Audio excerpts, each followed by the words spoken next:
मौजूद हूँ मैं पाकिस्तान मुत्तहिदा कौमी मोमेंट के दफ्तर पे और हमारे पास जॉइंट सेक्रेटरी मौजूद है। आइए इनसे बात करते हैं। अस्सलाम वालेकुम सर। वालेकुम अस्सलाम। खैरियत? अल्लाह का शुक्र। आज माशाल्लाह मुहर्रम के दिन में खास दिन पे इस्तकबालिया कैंप लगाए गए, इस मौजूद पर क्या किया? असल में एमकेएम जो है हमेशा हर साल इसी तरीके से, चाहे वो मुहर्रम हो, रबी अव्वल हो, चाहे कोई भी इवेंट हो, चाहे 14 अगस्त का इवेंट हो, एमकेएम हमेशा अपने लोगों के दरमियान रहती है। एमकेएम के कारकुनान, एमकेएम के जिम्मेदारान आवाम के दरमियान रहती हैं। आज भी इसी तरह बिल्कुल जो है मुहर्रम अल हराम के हवाले से जो है इस्तकबालिया कैंप लगाया है। इसके अंदर लोगों को जो है वो लोगों के लिए सबील लगाई है, शरबत तकसीम किया जा रहा है और लोग बहुत खुश हैं इस एमकेएम को अपने दरमियान देखकर। यही एमकेएम की रीत है, यही एमकेएम की रिवायत है। अच्छा सर, सिक्योरिटी के बारे में कुछ कहेंगे? सिक्योरिटी के हवाले से काफी बेहतर नजर आ रहे हैं मामलात, लेकिन यह है कि नॉर्मल है, बस अल्लाह कोई खुदा खास्ता कोई तेजी से गुजर जाए। हाँ, और आज जो है ये कोई अल्लाह का शुक्र है अभी तक कोई ऐसा नाखुशगवार वाकया कराची के अंदर नहीं हुआ है। ये बहुत खुशी की बात है। आज का ये इवेंट इंतहाई एहतराम और जो है मजहबी रवादारी से जो है मनाया गया है। अल्लाह ताला बेहतरी फरमाए मजीद, और आज का दिन जो रह गया है वो भी सलामती के साथ गुजर जाए। इस वक्त जो K20 के नाज़रीन आपको देख रहे हैं, कोई मैसेज देना चाहें नौजवानों के लिए?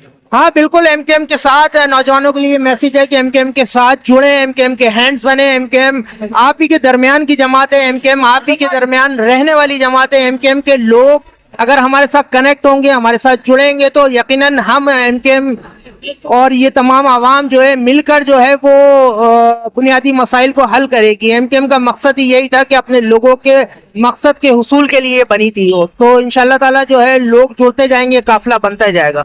इनका एक मैसेज था कि आइए सब मिलके एमकेएम पाकिस्तान और इस मुल्क को कौम की हिफाजत करें। जी ढाई नंबर मेरे पीछे रख सकते हैं। खूबसूरत ताजिया हमारे साथ वसीम साहब मौजूद हैं जिन्होंने ताजिया बनाया। आइए इनसे मालूम करते हैं कि इसमें कितनी लागत आई और कितने दिन लगे। अस्सलाम वालेकुम। यहाँ पे कितने दिन लगे आपको ताजिया बनाने में? मैं चाहूँगा हफ्ता लग जाता है। कितनी लागत आई? तकरीबन 40,000 रुपए। ये 40,000 रुपए अपनी अपनी जेब से ही आया? अपनी जेब से। कितने साल से आप ताजिए बना रहे हैं? तकरीबन 55 से 60 साल हो गए। 7 साल हो गए। मेरे वालिद साहब दादा चलाते थे, दादा से वालिद साहब आए, वालिद साहब से हम लोग आ गए। हाँ, तो अभी ताजिया जो है आप कहाँ तक ले जाएंगे? आखिरी जो इसका रूट है वो स्टेप यही है बस।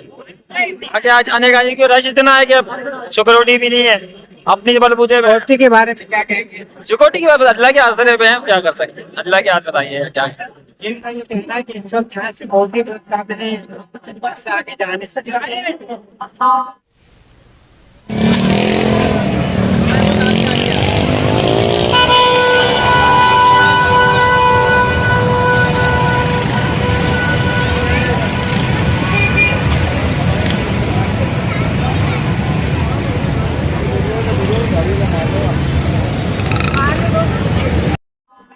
जी जनाब, इस वक्त मौजूद है लांडी नंबर 6 लांडी टाउन के करीब और मेरे पीछे करबला है। करबला के साथ ही एक सबील लगाए गए जो हर साल सबील लगाते हैं, नौजवान सबील लगाते हैं। नौजवानों का जज्बा देखें कि आप अपनी मदद आपके तहत यहाँ लोगों के लिए एक सबील का इंतजाम किया है। पानी का और दीगर चीजें यहाँ लंगर की जाती है। हमारे साथ वो नौजवान मौजूद है जो हर साल लंगर का इत्माम करता है। अस्सलाम वालेकुम।